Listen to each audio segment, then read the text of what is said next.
Yes, so it's 10 o'clock and we'll get started with today's webinar where we are focusing on the Postdoctoral Fellowships 2024 call under the Marie Skłodowska-Curie Actions in Horizon Europe. My name is Anne Meibom, and with me I have my colleague Lea Motzfeldt, and we are the two national contact points for the Marie Skłodowska-Curie program here in Denmark, and we're based at the Danish Agency for Higher Education and Science. And we'd like to warmly welcome you to the webinar today.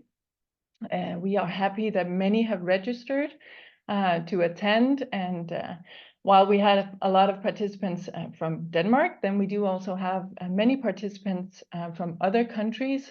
We have participants from Malaysia, from the US, from Portugal, Belgium, and even New Zealand. And warmly welcome to all of you. Just before we get started, a few comments about the practical aspects of the webinar today. So the webinar is being recorded. We will post it later on the agency's YouTube channel, and we'll also send you a link to the recording so that you have it available for rewatch later, and we'll also send you all the slides from the webinar today.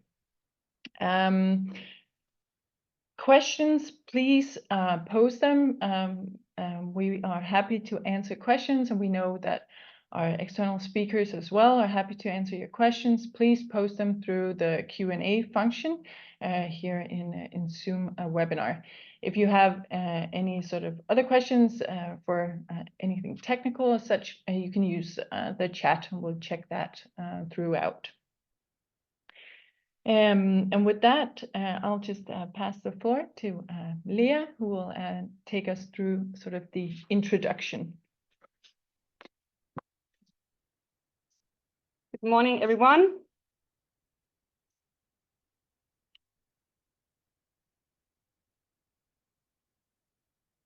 So on the agenda for today, we will briefly introduce you to the different services we offer as national contact points here in Denmark.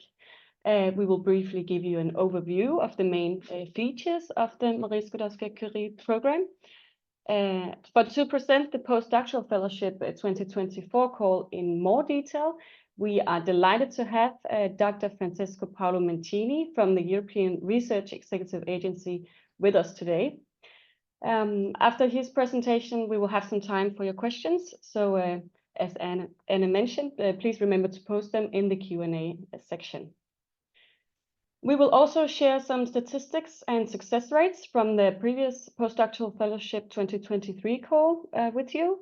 And we are also very happy to have with us Hannah Thomell, MSCA Fellow from Aarhus University, and Marit Solveig Seidenkrantz, who is a supervisor, also from Aarhus University. They will both share their experiences and advice about applying for postdoctoral fellowship.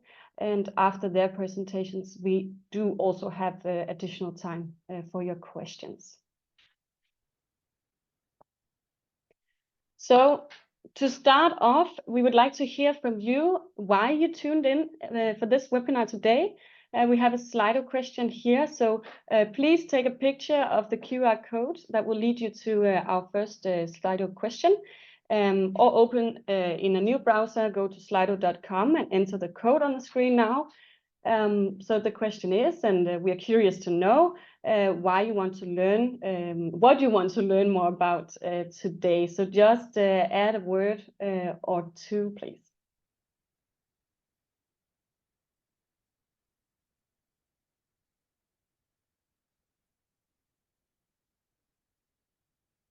Selection criteria, changes, how to apply, rules, deadlines and requirements,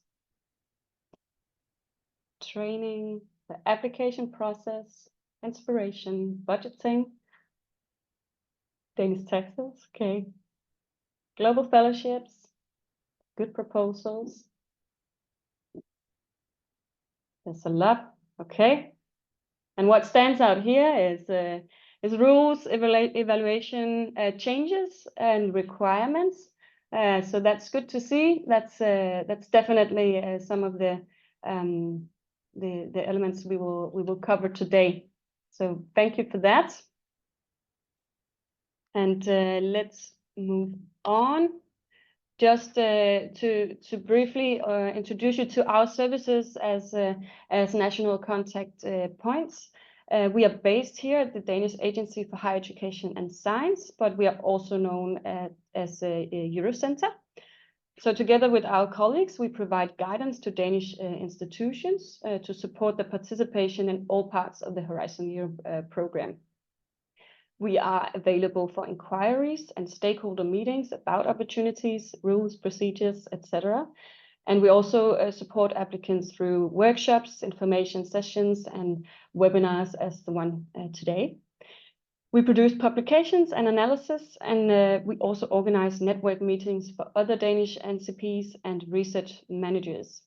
And here we have also included a link to our website where you can find our contact information and more information about the program and our services. Before we zoom in on the postdoctoral fellowship, just a brief look at the overall Horizon Europe structure. So on the left-hand side here, you can see the Marie Skłodowska-Curie program. It is part of Pillar 1.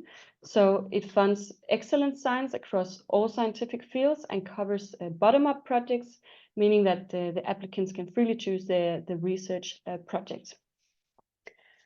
6.6 billion euro is allocated to the Marie Skłodowska-Curie program for the current Horizon Europe framework program that will last until 2027.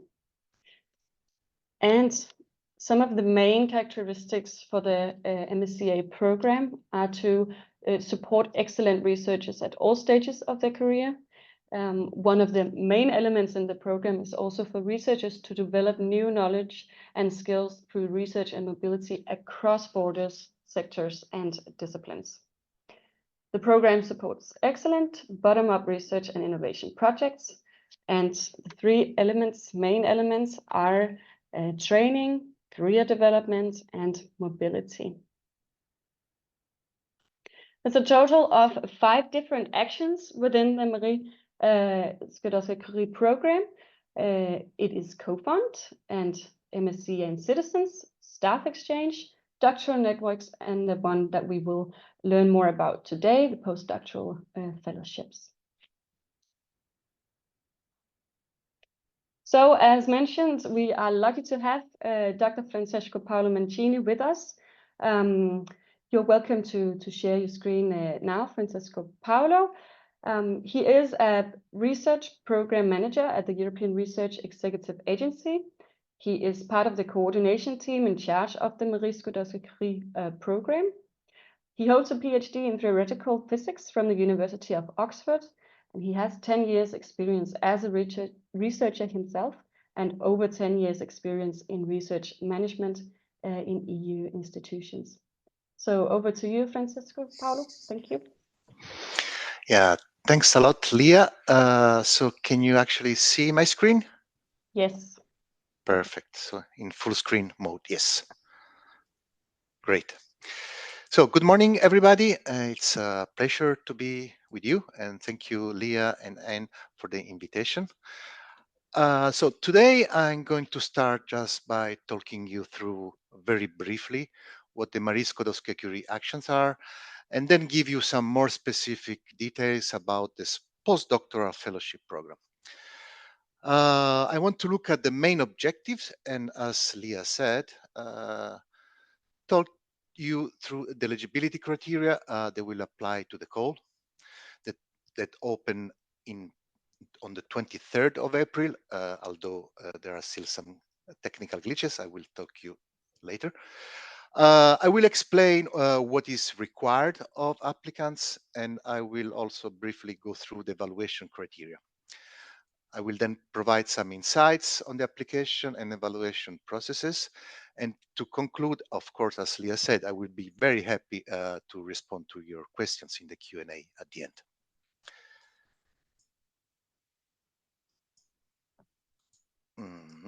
Okay, so what are the Marie Skłodowska-Curie Action, or simply for friends is MSCA? So this is a EU-level research and mobility program that has been around since the mid-90s. It is rather prestigious and is very competitive.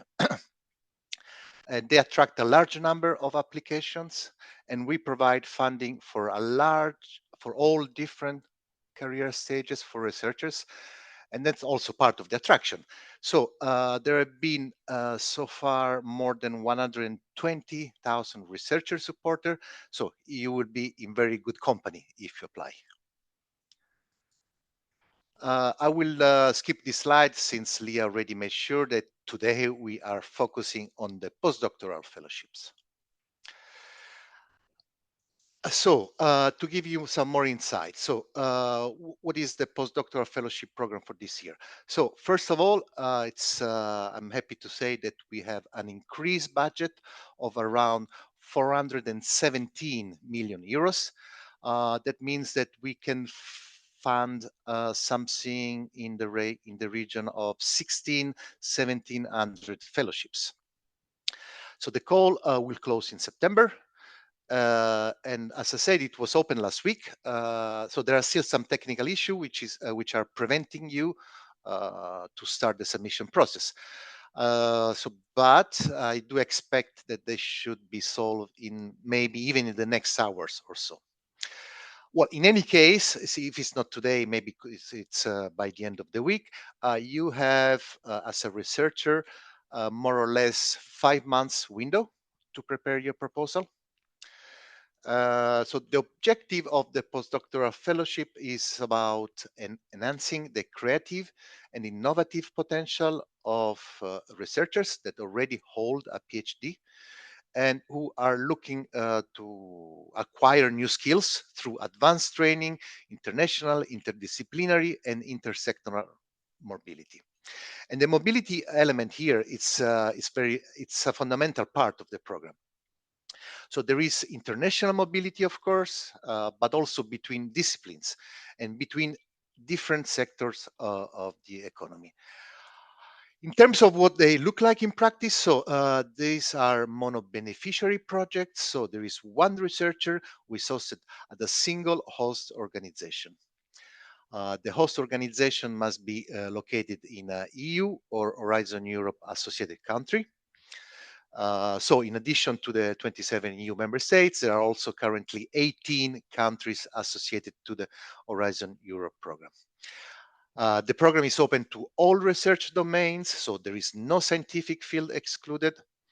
It is also open to excellent researchers of any nationality, so it's open to people coming to Europe, people moving within Europe, and also in the case of the global fellowships to people leaving Europe and then coming back. There are some more restrictions for people participating in the global fellowships and for those funded Euratom, and I will say more in the next slides. So we have two different types of postdoctoral fellowships. So on the one hand, and actually this is the vast majority of the fellowships that we fund, there are the so-called European fellowships. And these are for researchers of any nationality coming to Europe or moving within Europe. So they have a duration of around, of minimum 12 months and a maximum of 24 months. Then we have the global fellowships, which involve an outgoing phase. So researcher will go first to a third country. For example, you leave Europe, you go to the US, you go to Australia. So a country which is not a EU member state or an associated country. Then you spend there like from 12 to 24 months at the host institution, and then you come back to Europe for a return phase of 12 months. The global fellowships, as you see, have a generally longer duration, so between 24 and 36. And please note that the mobility must start at the beginning, and no more than 12 months can be asked for the return phase. In both cases, it is possible to add what we call a non-academic placement at the end of the project. So you can request in your proposal a period at the end of the normal duration, up to 6 months, that you would spend in a non-academic institution to enhance the sort of intersectorality of your project. So as I mentioned, it is a very popular program, and you can see here the evolution over time. So starting from Horizon 2020 to the first 3 calls in Horizon Europe. And so you can also see in this graph the number of proposals that we receive, and also the success rate, which is this gray line cutting through the middle. So as you can see, there was a peak in 2009, so where the success rate was as high as 32%, and more recently has been generally around 15%. In terms of number of proposal, the peak was in 2020 when we received over 11,000 applications, and whereas last year we only received 8,000. So the key points about the postdoctoral fellowship. So, well, firstly, you need to have a PhD in order to participate in this program. So it's really for postdoctoral researchers only, and this is an eligibility criterion. So to participate, you should also have a maximum of 8 years of full-time equivalent postdoctoral research experience by the call deadline. So that's counted from the PhD award date, but then there are also some exceptions as well, and I will explain in the next slides. As also Leah mentioned, it is fundamentally an international mobility scheme, so you do have to move to another country to be eligible and to receive the funding. And essentially, it is a train and career development program through research. So you propose a concrete training and career development aspects into that project in order to further your research career. Non-academic placements are possible, as I said, at the end of the project for a period of up to 6 months. And we do actively actually encourage the undertaking of secondments during the implementation of the project. So secondments can take place worldwide at any institution in the world for a period up to 1/3 of the project duration. So in a, let's say, regular 24 months project, you can spend up to 8 months on secondment. And then, of course, again, there is the duration I already mentioned. So up to 24 months for European fellowship, up to 36 months for the global fellowship, plus the non-academic placement. So just to look at the eligibility criteria in a little bit more detail. As I said, so this is, again, a program for postdoctoral researchers, and you must be in possession of a doctoral degree before the call deadline.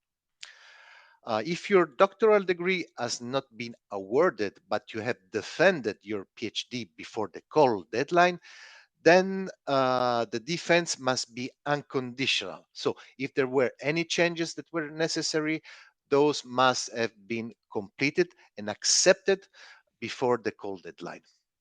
And then, of course, you would need to be able to prove that if necessary. For what concerns the research experience, so there is a maximum of 8 years full-time equivalent postdoctoral research experience counted from the date of award of your PhD, or however, time spent outside of research does not count towards that. So if you have been on a parental leave or you have been doing a non-research related job during that period, then it is possible to extend the 8-year period. Then there is the mobility requirement. So you must not have resided or carried out your main activity in the country of the host institution for an European fellowship, or in the third country host for the outgoing phase in the case of a global fellowships.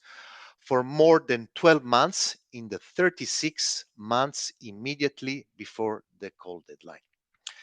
So it is important to note that this is not a nationality requirement. So you can undertake a fellowship in the country of your nationality as long as you have not been resident in that country for more than 12 months in the 36 months period immediately before the call deadline. So if you are a Danish national and you have been outside Denmark for more than 12 months in the last 36, then you can apply with a Danish host. For global fellowship, there is an additional requirement that you must be an EU national or associated country national or a long-term resident. So long-term residence is defined as 5 consecutive years of legal and continuous residence within that country at some point in the past. So not necessarily before the call deadline, but at any time in the past. So, as I said, we do encourage secondments as part of the project. So these are possible anywhere in the world, up to 1/3 of the project duration. So you can also have different secondments in different institutions, either academic or non-academic, or you can combine both. So if you look at the evaluation criteria, then you can also see that intersectoral secondments are particularly encouraged. And this can be very useful in terms of career development, knowing that many people doing PhDs and postdocs ultimately will not end up staying in university or an academic environment. So exposure to activities in the non-academic sector is particularly encouraged as part of the program. And that's also seen in the non-academic placement. So as I said, this is something that should be an integral part of your proposal. You cannot add it on later. So you have to request it upfront when you submit your proposal. And this placement must take place at the end of the normal project, and it has be in a non-academic institution. If it's not, then it will be discarded. So during the evaluation. And unfortunately, I mean, this has happened during the year. So researchers added a placement in an academic institution. And unfortunately, this has to be disregarded.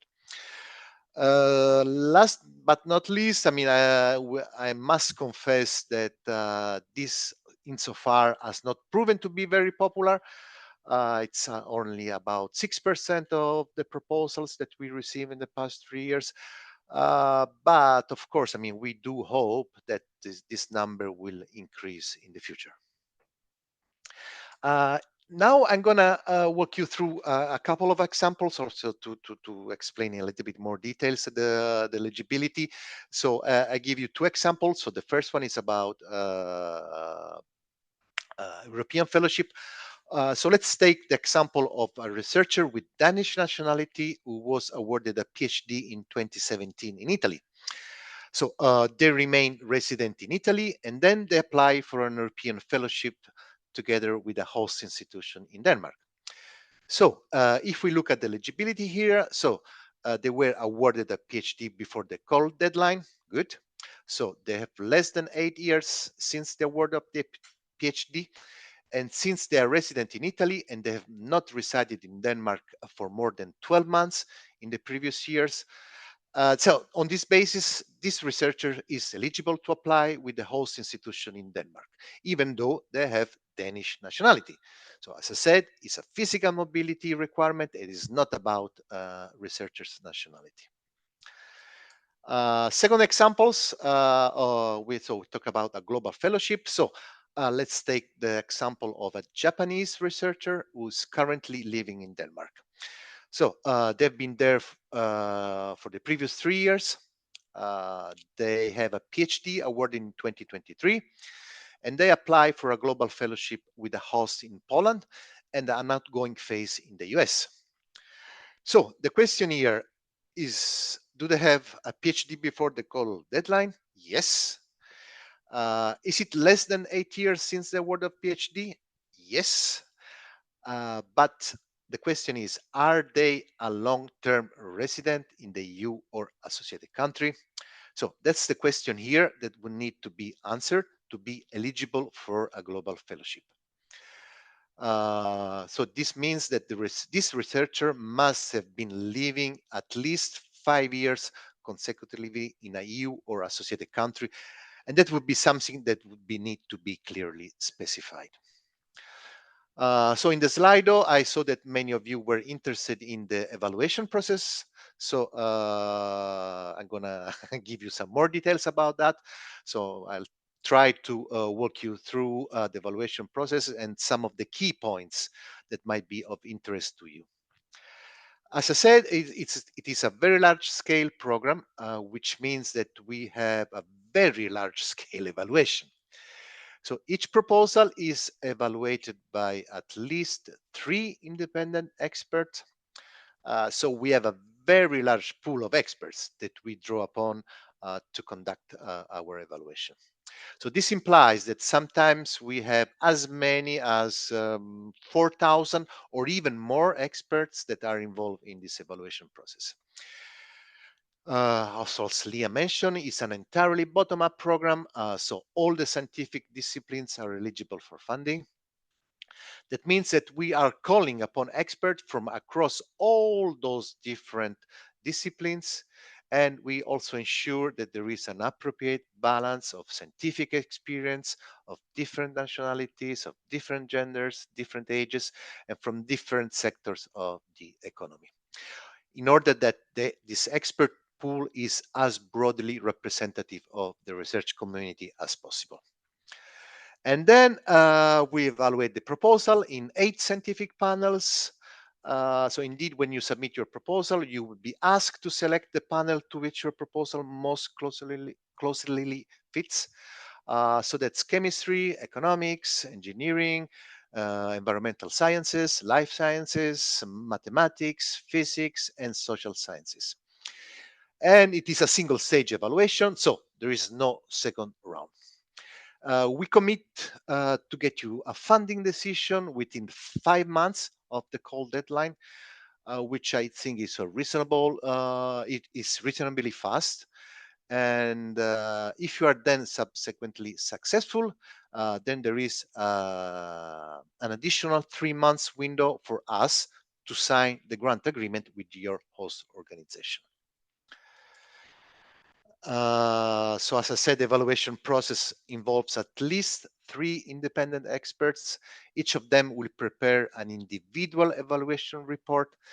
And then we have what we call consensus discussions in order to draft the final evaluation summary report that you receive at the end of the evaluation. So we allocate proposal to experts based on the descriptors and the keywords that you as researcher enter when you submit your proposal. So it's really important that you get those descriptors right, but don't panic. It's not that we leave anything or everything to the machine. So we do have human beings checking that all the allocation is correct. So, and for this, we do recruit people that we call vice chairs, and they are involved in the evaluation to control and make sure that this is done correctly. So the key message here is please make sure that you choose the correct descriptors and keywords that accurately describe the content of your proposal. So at the end of the evaluation, the proposal are ranked and the funding is allocated based on the scientific panel. So this means, for example, so if 20% of the proposal were submitted to the social science panel, then about 20% of the funding will go to proposal in social sciences. So there is a separate ranking for the European and global fellowships. So in total, we have 16 ranking lists, 8 for each scientific panel and 2 for European and global. All proposals that score 85 or more receive what we call a seal of excellence. And in some EU member states, actually the Seal of Excellence is used as a way to provide funding to proposals. I'm not aware that this is the case in Denmark for MSCA. Maybe Leah and you know a little bit more about that. But certainly in some other member states, this is possible. So this shows that the Seal of Excellence is sufficient in some cases for researchers to receive funding from national authorities within that country. Um, in Horizon Europe, okay, it's new. I mean, compared to Horizon 2020, we have a resubmission restriction. So that means that if you submitted a proposal in 2023 with the same researcher and the same host, and if you score less than 70%, so then I'm afraid it won't be accepted or evaluated in the 2024 evaluation. This was one of the measures introduced to try to reduce slightly the number of proposals that we are receiving. As you can remember, in 2020, we received more than 11,000 proposals, which is, let's say, a bit too much. For your information, there is also an evaluation review procedure. So if at the end of the evaluation you are not happy with the outcome and you believe that there was some kind of factual mistake or something that was not correct in the procedure, then you have the right to challenge the outcome of the evaluation if you believe so. Evaluation criteria is also something I understand that you are interested in. I mean, I will not go into much details because I mean, the evaluation criteria are well spelled out in the work program, in the guide for applicants. So you can have a look at the reference at the bottom, so which is the MSCA work program, the updated version, which was released in a couple of weeks ago. So generally speaking, please do focus on the fact that 50% of your score will be on the excellence part. So those are really are the most fundamental parts of your proposal. So you should focus on the quality and pertinence of the research objectives of your project, on the methodology, the quality of the supervision, the training and the transfer of knowledge. And then there is, of course, the quality and appropriateness of the researcher's professional experience, competencies, and skill. But of course, I mean, do not forget to have an effective work plan and a plan to disseminate, communicate, and exploit the project's outcome. So even if excellence is 50% of the total score, I mean, of course, you don't have to forget the impact and the quality and efficiency of the implementation.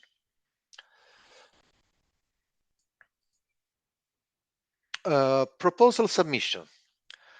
So the submission process is all done electronically through the Commission's Funding and Tenders Opportunities portal. When you start your application, which again, as I said, it should be either today or in the next days. So you first have to provide your email address, the one of the supervisor, and then select the host institution via their PIC number. I will say more about the PIC number in the next slides.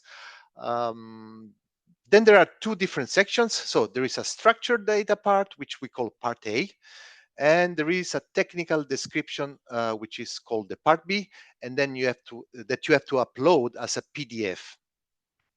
For the Part B, you must use the template available on the call page.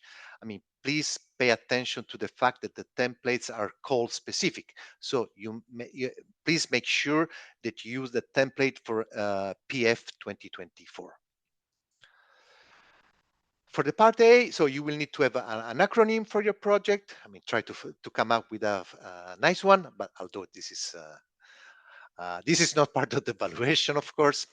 And then you have to come with a title, and then you will need to select the scientific area and the panel which is the best fit for your proposal. Then you can select up to 5 descriptors, which, as I said, best characterize the content of your proposal in the sending order of relevance. So the first 3 of those will be linked to the panel that you have selected. The others are unrestricted. And then there will be also space for 3 keywords as well, where you can also specify additional keywords. You will also be required to include an abstract, and you will be asked whether it is a resubmission or not.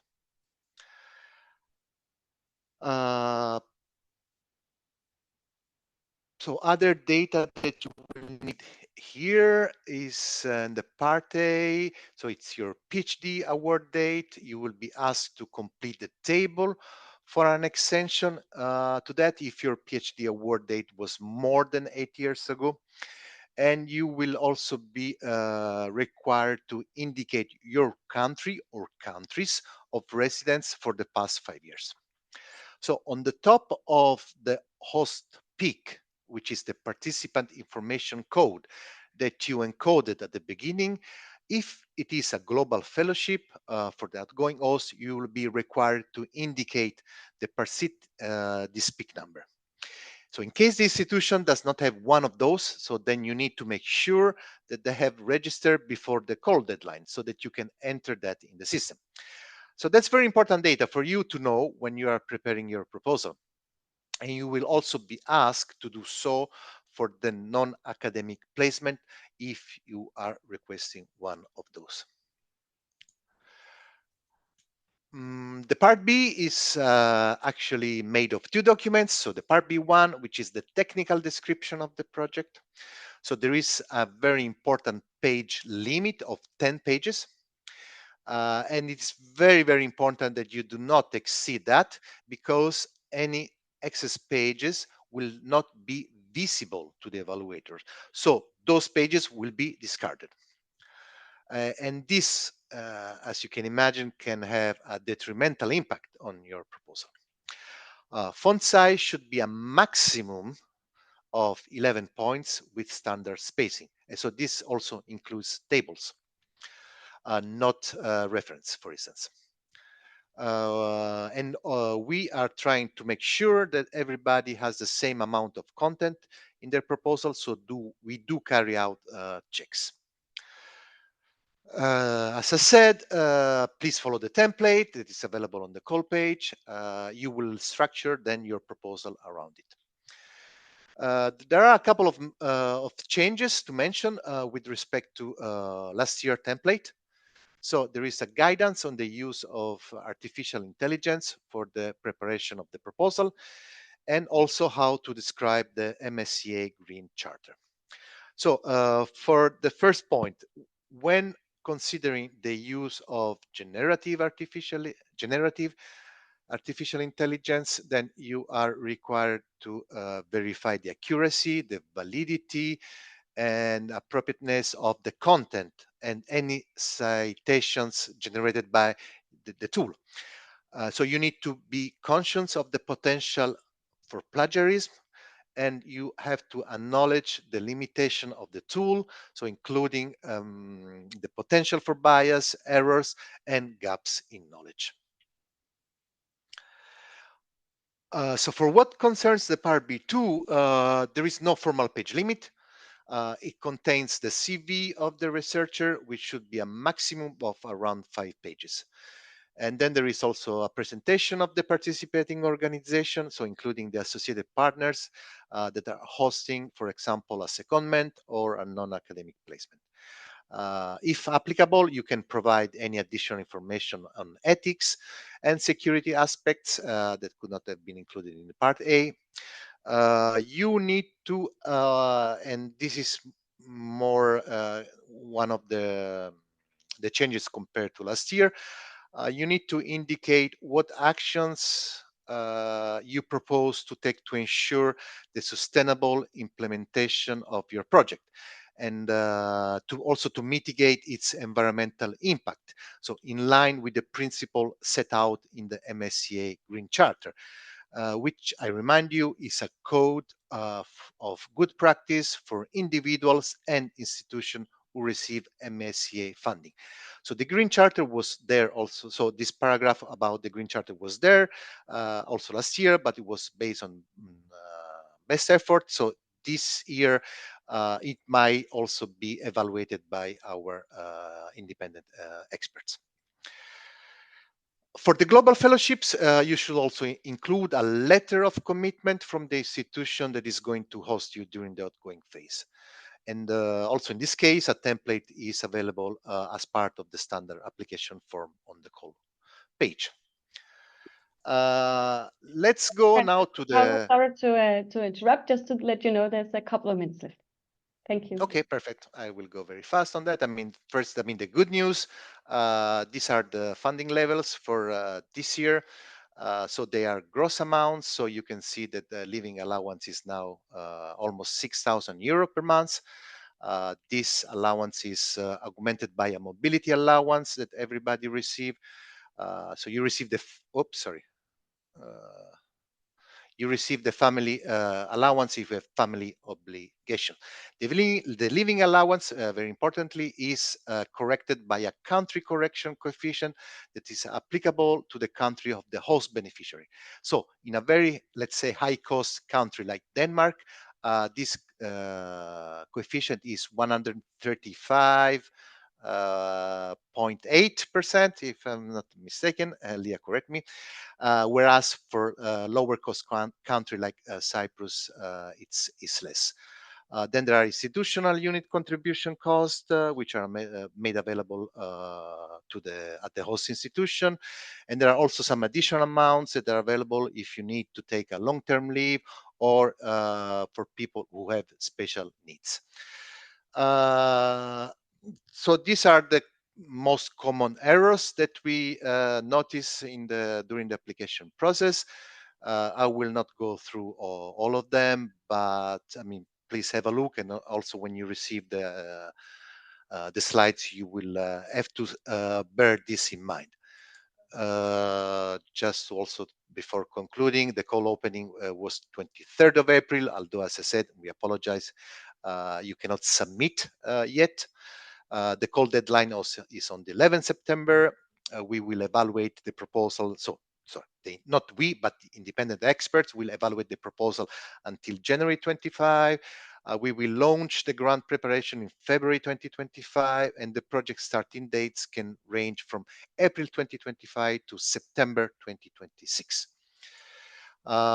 These are some links that you can get some guidance. Here, just pay attention to the fact that the guide for applicants here, it refers to PF 2023 call.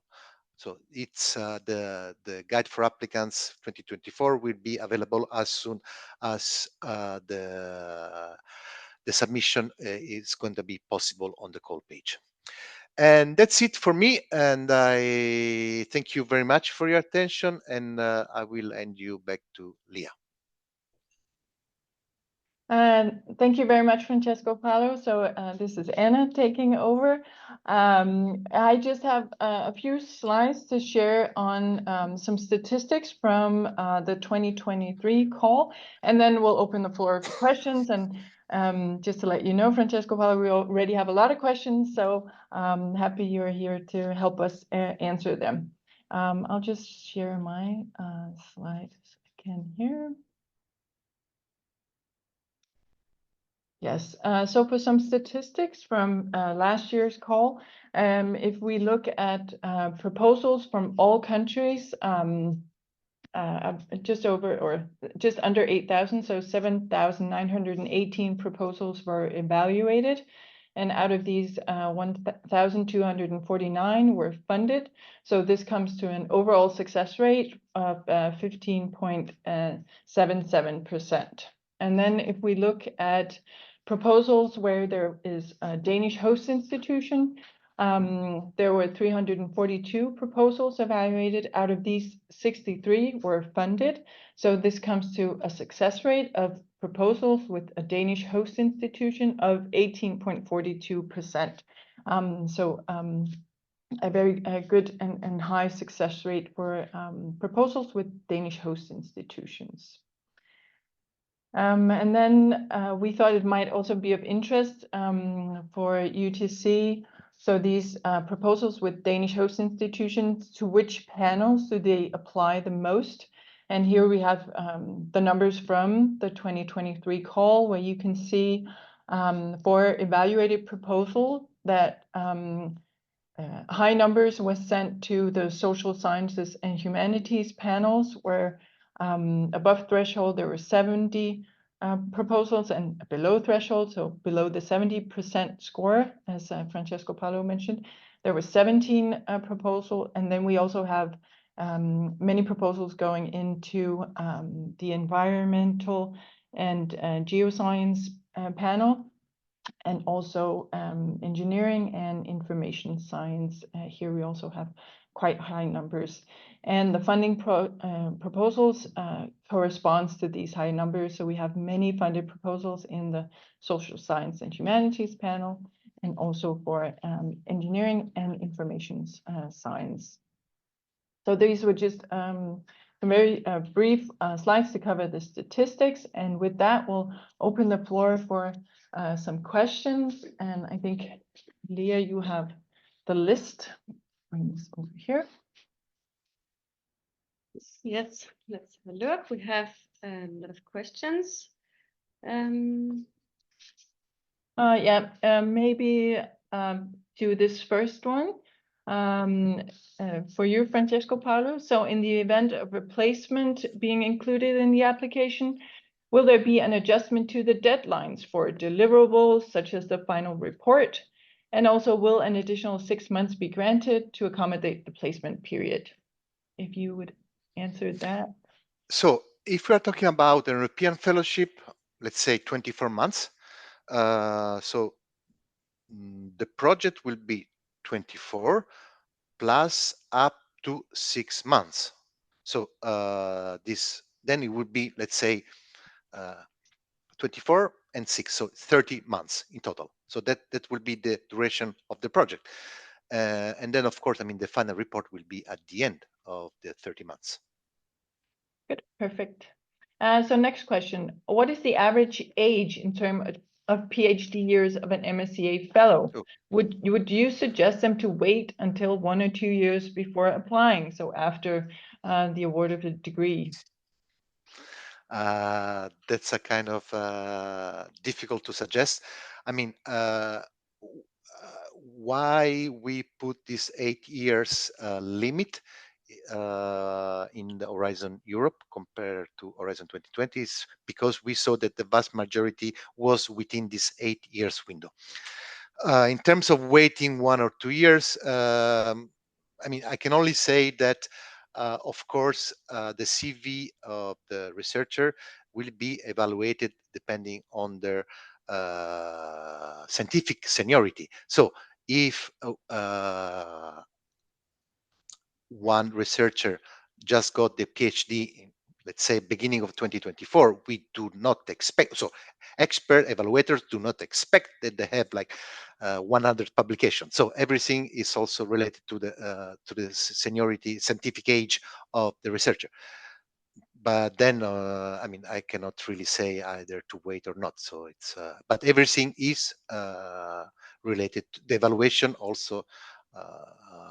It's not that we expect that they have publication in Nature or whatever. So they have to put what they have on the table, and then this will, of course, be evaluated.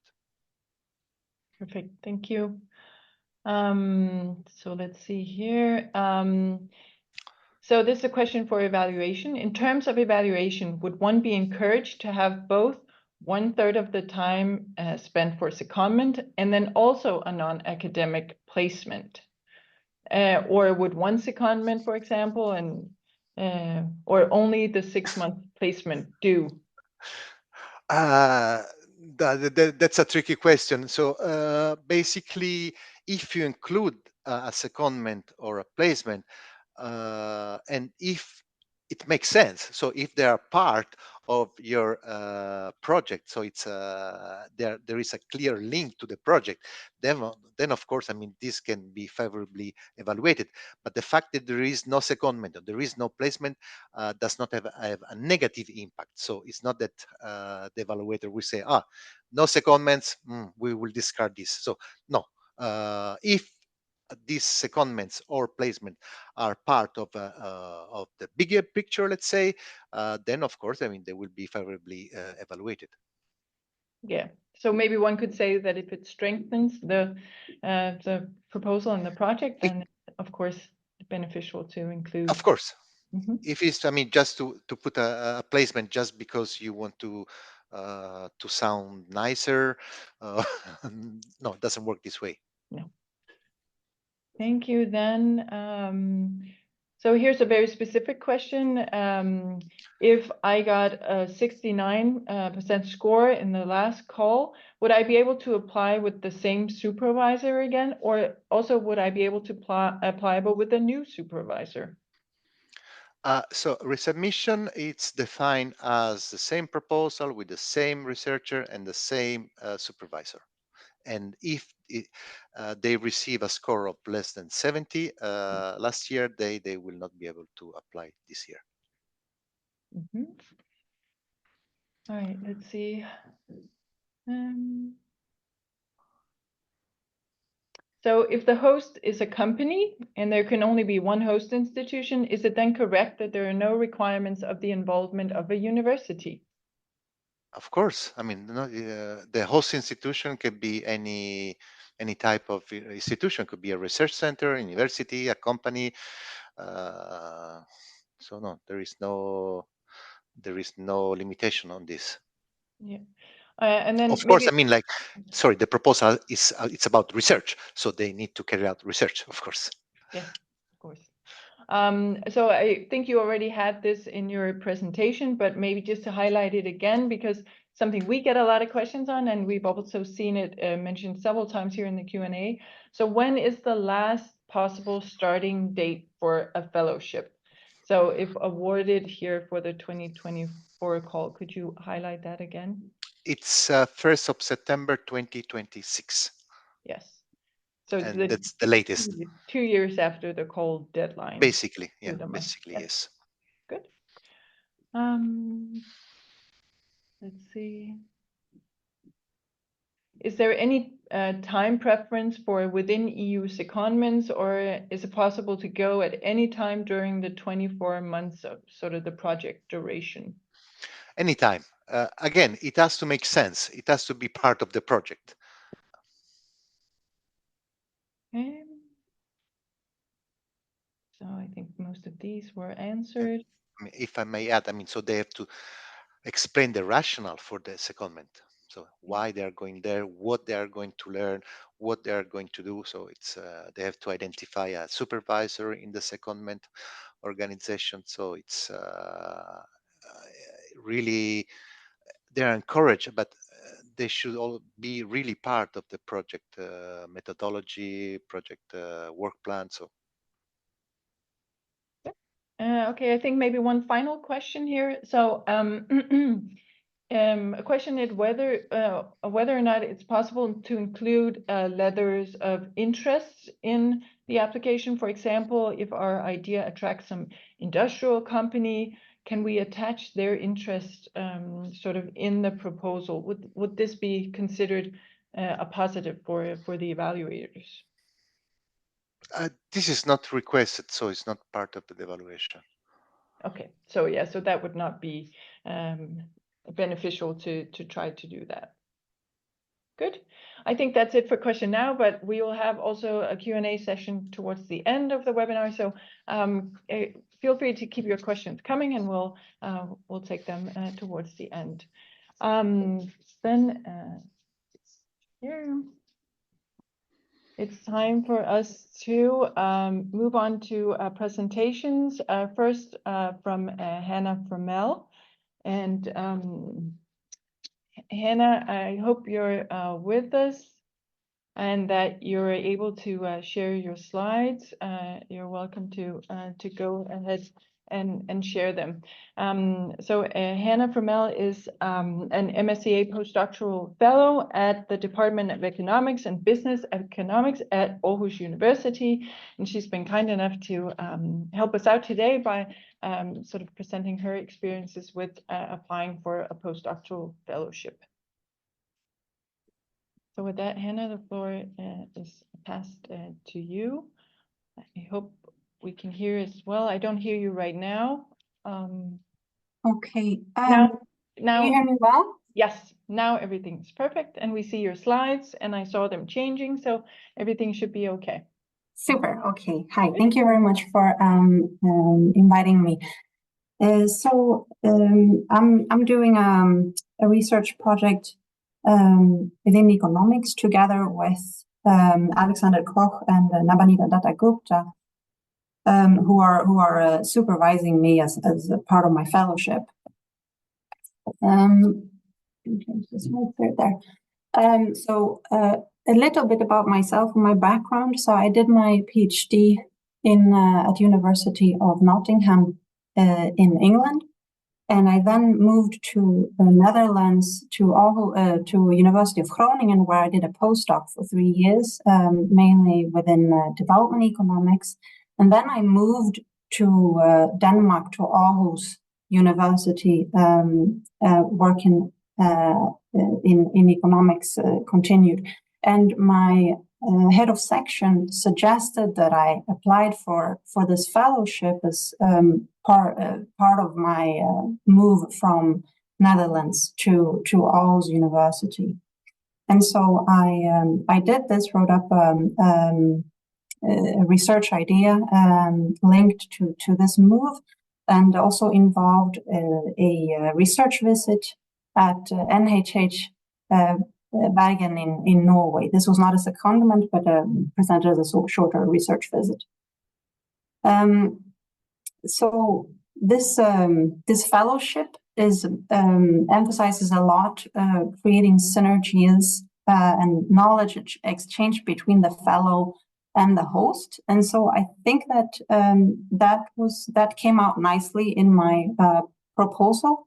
So my background is both in behavioral economics and development economics. And this research project that I have applied with uses both of these different fields together. At Aarhus University, the field in development economics is quite underrepresented, in the sense of that there are not many researchers working on that. And however, instead, Aarhus University is very strong in microeconomics and has also quite a number of persons working on in the field of behavioral economics. And so my research project, it kind of I presented it as if I was able to connect behavioral economics at Aarhus University with development economics and kind of expand this area of development economics. And then for what I also presented would be very useful for me was that I, on the other hand, would benefit from improving my skills in microeconomic theory, which then Aarhus University was very strong in. And this was also a core part of the research project that I presented. So my research is to study the role of social norms and how they affect expenditure decisions among spouses within a household. And so here, the first thing that I say that I want to do is to create a microeconomic theory, and then I go out in the field and collect my own data. I'll say something about the application process then.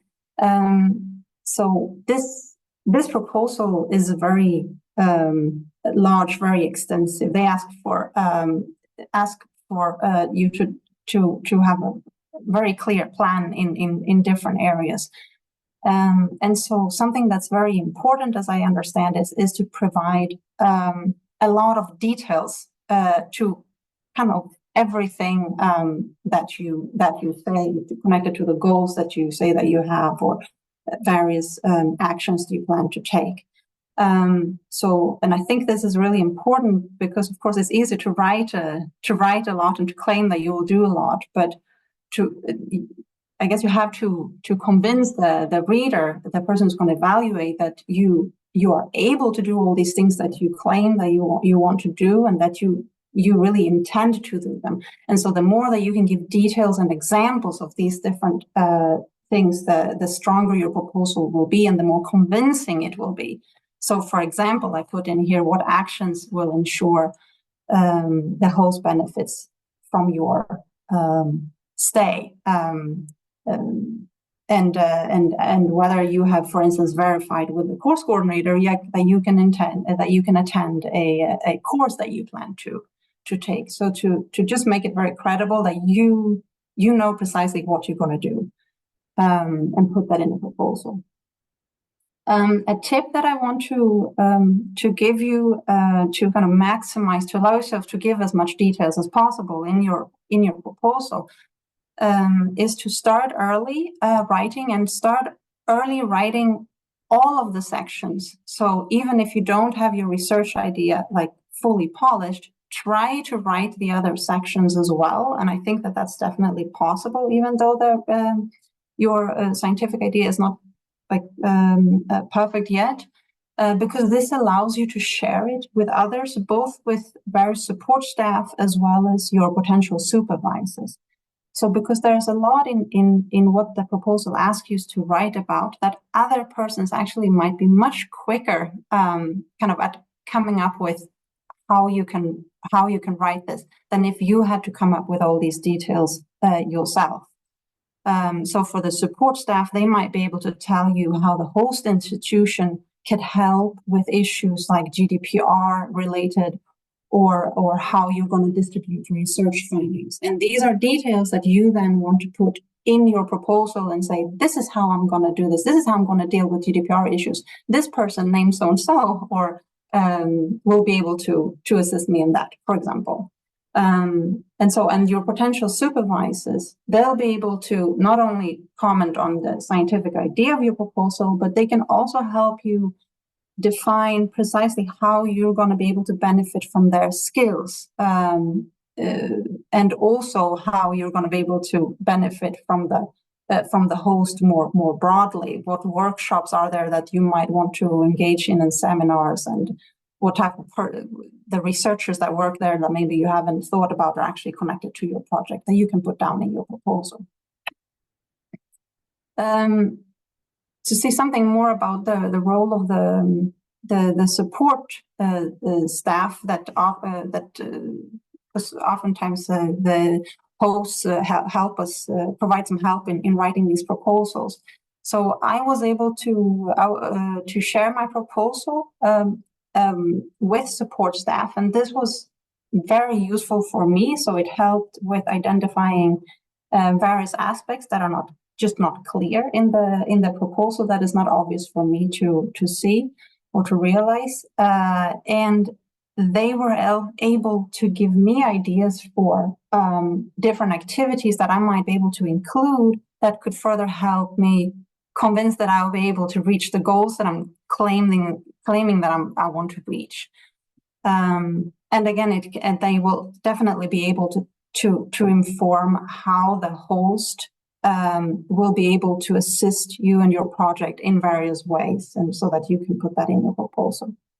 If I'm going to think about something of how such a program like this support program could have helped me further, the one thing that I could think of is maybe to have a chance to sit down with someone who was a bit informed about my research idea and what I want to do, and at a very early stage go through the various sections in the proposal and get like a bit inspiration to start, like an idea, because some sections they're quite difficult to just understand how you're even going to begin answering these. I put, for instance, one headline, quality and capacity of participating organizations, including infrastructure, logistics, and facilities. It's hard to just sit down and start writing on that, I feel.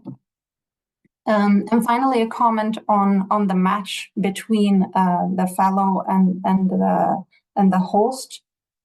So this match is very important, I believe. And having a good match with my supervisors, what I did is that I explained in detail how I could benefit from their skills and why they were important for my development as a researcher. So, for example, one of my supervisors is an expert in a certain kind of methodological aspect that's also central to my research project, so that I was able to explain how his skills were able to benefit my research project, but also say something about how am I going to benefit from those skills? Like, are we going to meet every so often to ensure that we talk about my research project? And also with a good match with the host, what I did is that I mentioned several researchers mentioning what their skill sets were in, and stating which persons I hoped to collaborate with in one way or another. And so really showing that you know who these people are at the host, and how you might be able to benefit from them, and how they might be able to benefit from you. Also mentioning concrete things like the seminar activities and how, what you plan to be active in, so that they understand that you really plan to involve yourselves in different ways at the host. Okay, thank you.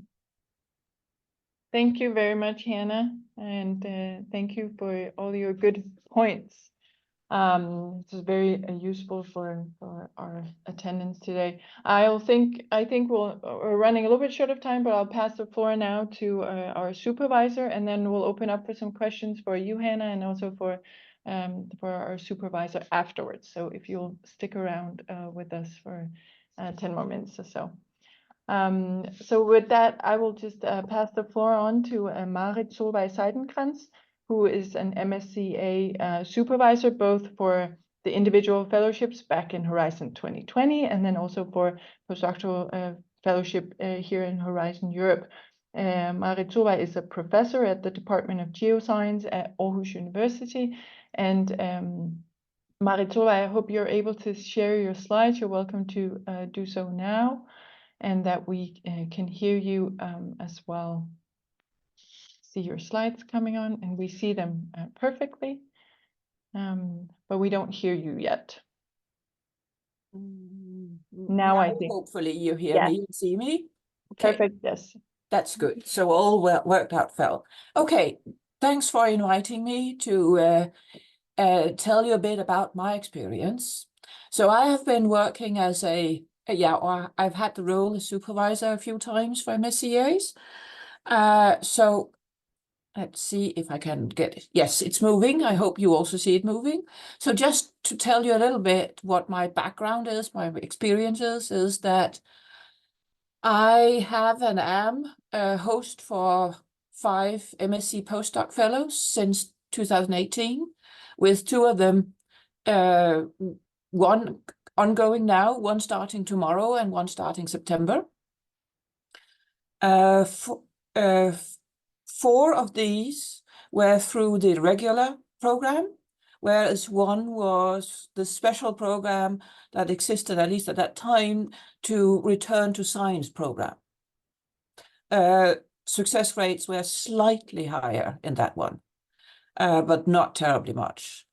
And I have no experience as evaluator of MSc A proposals, but I do have I've read thousands, literally thousands of proposals from other agencies and so on, so I do have some experience in that. I can say what I would like to point out to everyone here is that you are all aware that the application consists of 3 points: the excellence, the impacts, and the implementation. And there is some tendency that people spend a lot of time on the excellence, which does count for 50%. So if not an excellent proposal, you won't get it. But the impact counts for 30% and implementation for 20%. And if you do not score highly in all 3 of them, you will not, there will be no grant.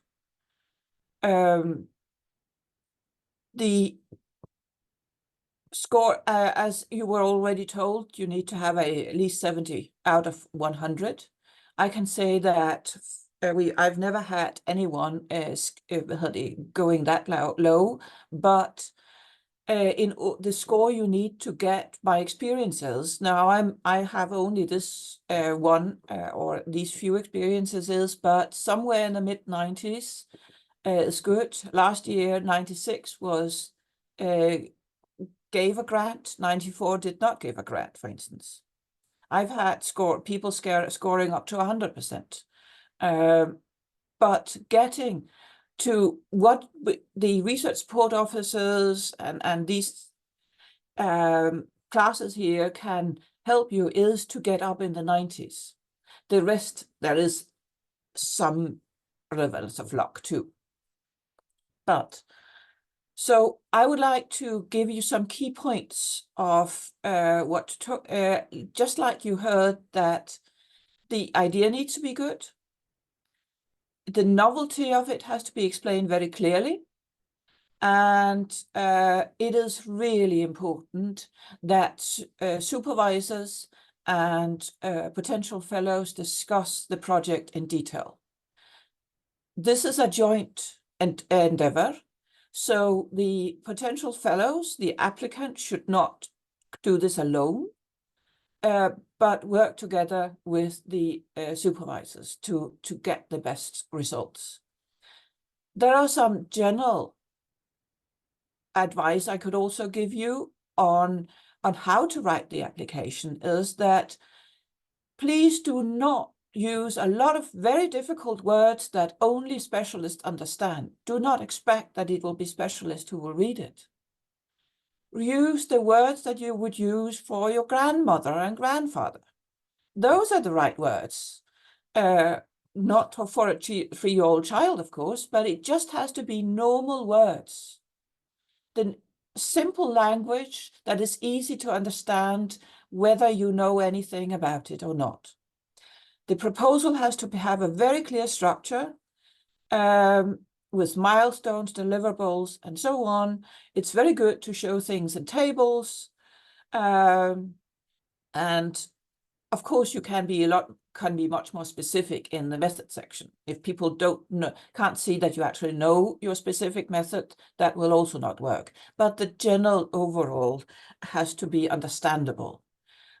You will not score good points by using complicated words to show how clever you are.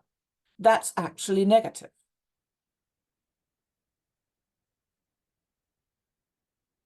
One thing, or the most important thing at all in your proposal, that is knowledge exchange, or in your project idea. If you do not explain well the knowledge exchange, just like you heard about 2 different sort of focuses on economics, where the host or the supervisor has one experience and the fellowship has another knowledge, that exchange is really, really important. And that's why it's so important to discuss with the supervisors, between supervisors and fellows, what the knowledge exchange would be. There is, of course, always the knowledge exchange of sort of the non-scientific parts of how to give presentations, how some teaching, and all these kind of things that might be, make reports if that's relevant, and so on. But there is also the general knowledge exchange between sort of that's directly scientific. And I've had a number of times where fellows said, well, they didn't know anything I didn't know. And then we discussed it. I said, okay, that thing I don't know how to do, and that thing I don't know how to do. So if we do that, you can always find some very good and logical things to add to the knowledge exchange. And it has to, of course, be clearly explained, as everything. The way you write the proposal, how clear it is, will get you very, very far. A smaller tip is that every time I write a proposal or comment on a proposal, I suggest that there is some kind of teaser, just like in newspapers and so on, there might be in bold a few lines at the top. And you can have such a teaser in a proposal of 10 pages. And actually, point 11 is quite small, right? That means that sometimes you get quite far into a proposal, into the evaluator understands what it's all about. And it's very important that the evaluator can understand that already on page 1. So you can put it as a teaser, or if you already have the purpose and the basic aim of it, at least within the first half of the page, that is really important. When I'm evaluating and I'm still at page 5 and still don't know what they actually wanted to do, I do lose patience. So this is just and that's for all kinds of proposals, whether you make it as a teaser or just have it very clearly outlined in the beginning. Also, there is some tendency, especially among young applicants, to say, well, I need to put everything that's important in bold or in italics or something like this, so the evaluator can see what's important. And that's fine, unless you have too much. I get irritated because it's difficult to read if every 5th sentence is in bold. So have short, clear headings, maybe put something in a sort of a box that's clear and so on, but make it simple. Make tables, for instance, of outcomes, deliverables, risks, and so on. There always has to be a risk evaluation and what to do about it. And use logical headings that people can understand what it concludes. For the hosts and supervisors, I would like to extra point out that do not expect that the Marie Curie applicants, the fellows, can do this alone. For some, it will be the first major application they've been making. Also, it is a very different type and a huge application to make. And there are parts that can only be written by the host. So do this properly.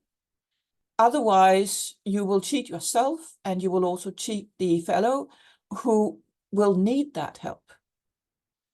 So do plan on spend time on discussion and planning the project, help with structures, ideas, so on, readability. And for everyone, you could also have, it's a good idea to have people who are not directly involved in the project to read through it, because so that they can, that they can understand it. And the supervisor should consider the project just as much their project as the fellows. And then, of course, proofread and so on. There has been, just like there was a comment on whether you can apply for a Marie Curie Fellowship already a few months after your PhD, it depends on, it will always depend on your CV compared to your PhD age. And that's the same thing for the capacity of the supervisors. Many people think, and many potential supervisors think, that they need to have a humongous long CV, and they have to be able to tick all the boxes to be the absolute top researcher in the field and so on. That is not true. You have to be good at what you're doing. You have to be able to explain what you're doing, but you just have to know something that the fellow doesn't know, and you have to have this knowledge exchange. Even assistant professors can be hosts. I have in my group one who was assistant professor and host of a Marie Curie Fellow. So this is absolutely possible. Do not be scared that you are not good enough. Of course you are. In the proposal, however, the expertise and the role of supervisor needs to be explained. And it has to be clearly linked why this is the right place for the fellow. But if you work on it, you can always find a really good explanation for that.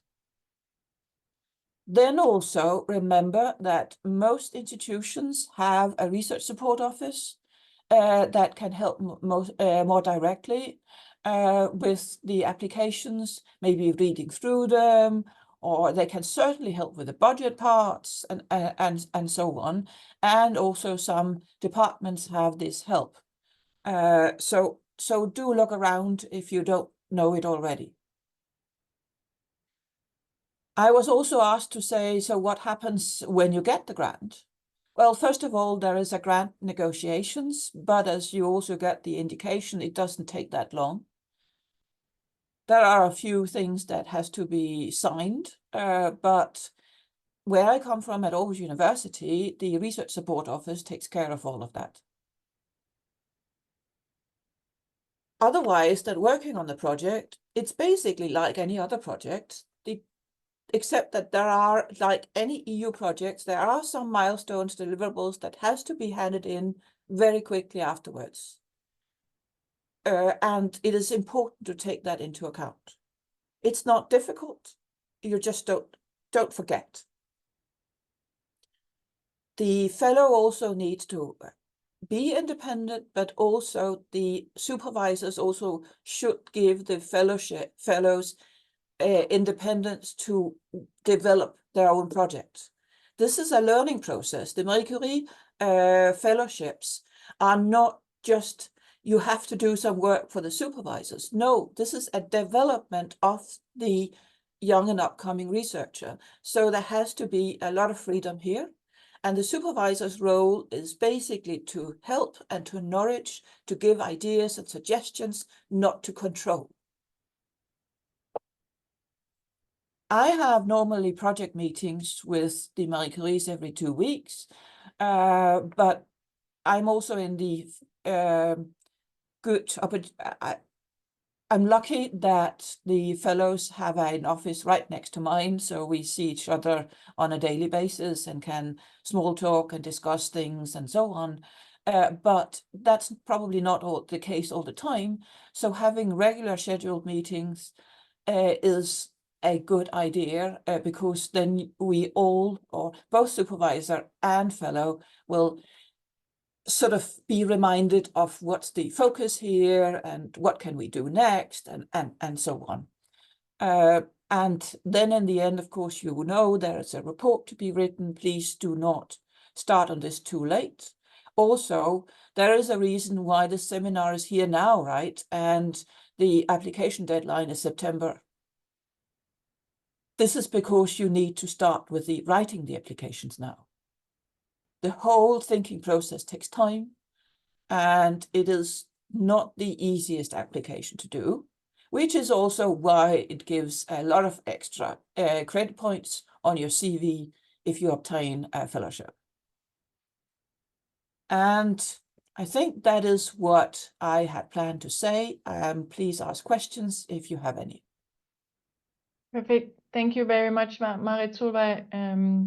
Thank you for all your valuable points. We are a little bit over time, but we'd like to just take 2 minutes to pose a couple of questions for you, Hannah, and for you, Marie Solveig.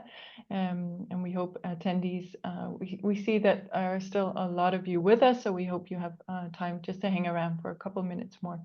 And Leah, you had, there was a question for Hannah in the Q&A. There was a question, yes, because there's a great focus on skills and training. So there's a question also, Hannah, perhaps you can answer that. Which kind of transferable skills have you included in your application?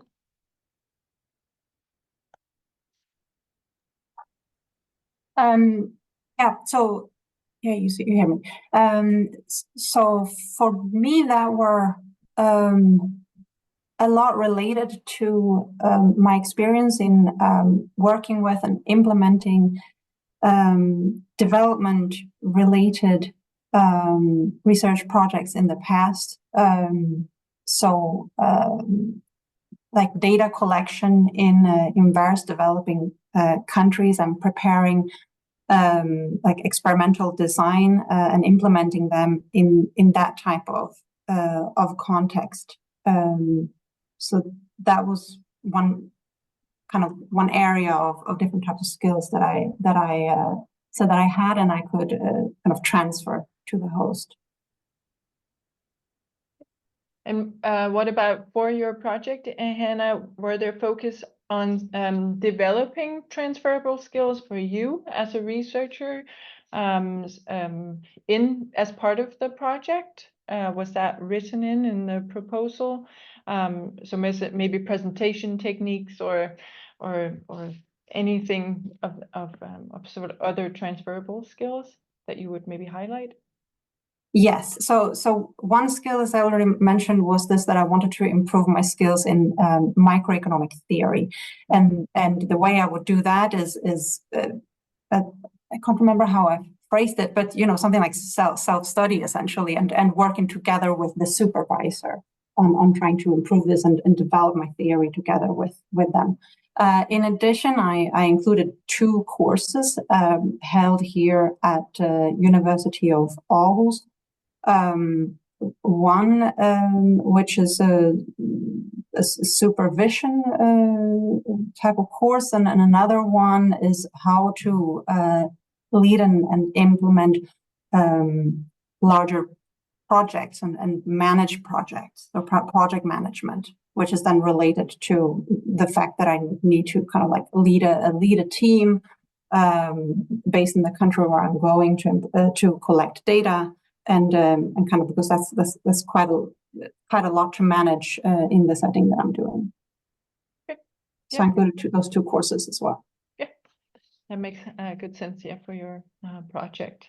Thank you, Hannah. And then we also had one question maybe posed to you, Marie Skłodowska. So this relates, because I know you're experienced from several projects. So there were some questions in the chat about what if unexpected things happen. So for instance, if a secondment is not possible but was envisaged in the proposal, how do you go about sort of handling these unexpected things? Do you have experience with that as a supervisor as well, and how those are can be addressed? Now, in a project, there are always unexpected things that happen. So what you do is you find an alternative way of doing it. I have not had yet the experience whether there was a secondment that didn't work out, because it is a 2-year project, and normally you can then find a different secondment or a different way of doing it. And what you also do is, when you write the proposal, even if not everything can go into these 10 pages, you do consider alternative plans. You always work with plan B and plan C in your research development. And that means that there is often a sort of alternative plan what to do.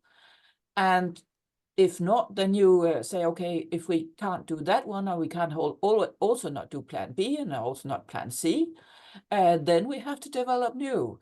It's not that big a deal, honestly, because even if there are things that can't be done, the commission is also not saying, okay, you did not do precisely what we asked you to do, so you did badly. No, they are considering also what actually came out of it. And if you can show that you got more out of it, or at least what you promised, even if you had to take a slightly different route, this is, at least that's not what the experience I've had.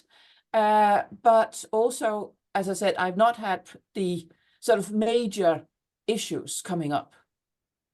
Thank you. Maybe Francesco Paolo, if you want to add to this, sort of the official procedure of going about changes. So I know the project officer, of course, would be the first one to go to, but maybe you want to say a few words.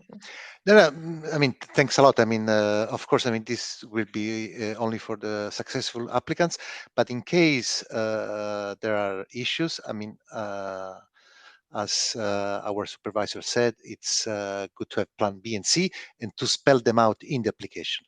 If something happened during the application, researcher must contact the project officer and explain the situation, and say, and yeah, together we can work out alternatives. But always, I mean, these are EU-funded money projects, so there is a grant agreement, so there is a contract, and their host organization are bounded to this contract. So if something is different from the contract, you need to tell us what is different and what are the alternatives. And also in the case of a secondment, if for any reason, I mean, of course, I mean, think of the COVID period, all secondments had to be canceled. Of course, I mean, like, yeah, you need to contact the project officer and work together the alternatives. If I can just add in, also, there is a place basically where you put your plan B and plan C, right? That's in the risk evaluation. And you force yourself to consider other ways of doing it.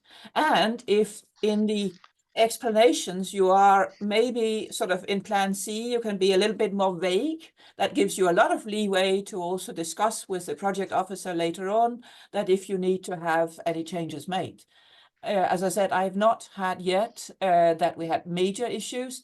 Sometimes we had to split up a secondment in more than one, but in the end it was the same length. It just had to, for family reasons, they had to come home to visit kids and so on for a little while. I mean, people are human, right? And that's the evaluators. And these the people, the project officers are human too. They have no problem with that kind, right? Depends from case to case, indeed. But indeed, also these risk mitigation measures are part of the evaluation criteria. So to have a good plan B and maybe plan C, it's important. Thank you so much. And as we're a little bit over time, I think we'll conclude for questions now, but thank you for very good presentations and for answering questions as well.